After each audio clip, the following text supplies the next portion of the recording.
Hey guys, what's up? Welcome back to Beer Geek Nation. I'm yours, Chris. Thank you so much for joining me once again for another beer review. And today, guys, we're looking at another Rogue beer. This is one admittedly I've wanted to pick up for a while and I just haven't gotten around to it. So I finally did it, finally found it in the grocery store.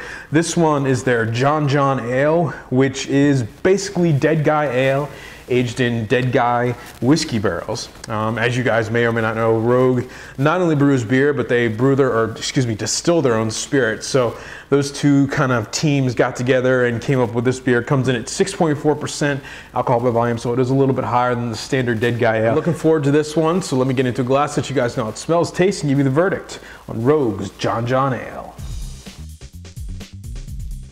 All right, guys, so the appearance on the John John Ale, it's a really, really nice golden, dark orange, slight bit of haze in there with that barrel aging, and it was chilled, so you're gonna get that nice carbonation coming off the sides of the glass.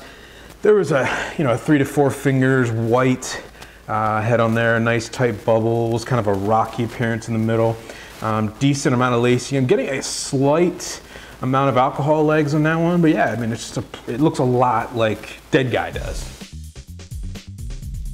All right, the aroma on the John John. Yeah, definitely getting the breadiness I always get from Dead Guy Ale. Definitely getting some of the fruitiness from the Pac-Man yeast strain that they're using, or their Pac-Man yeast strain. Getting a little bit of vanilla, a little bit of oakiness, a touch of like a spiciness in there from the whiskey barrels.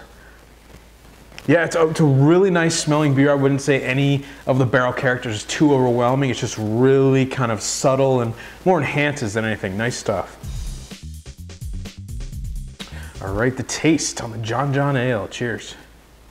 Yeah, right at the front of the tongue, I'm getting a lot of oak. A big kind of woody oakiness to it, a slight kind of vanilla, definitely getting a little bit of spice from that whiskey.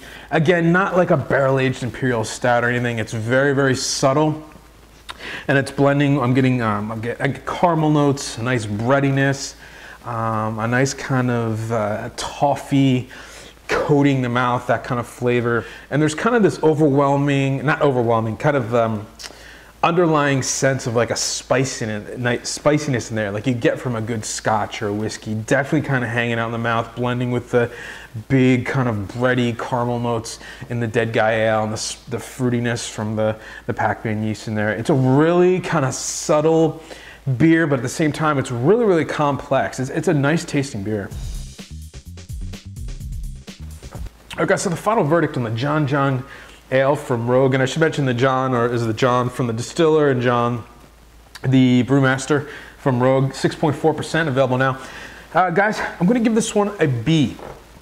I'm not blown away by it, but at the same time, it's exactly what I thought it might be. To me, Rogue's Dead Guy was a beer that really got me into the craft beer scene, and when I have it now, I'm kind of underwhelmed by it. You know, there's nothing wrong with it. It's just very middle of the road, but it's a very solid kind of Maier style beer, nice caramel and breadiness, toffee, and I'm getting a lot of that in this, but the whiskey barrel character is really kind of enhancing that. You're getting a nice oakiness, a nice vanilla character to it.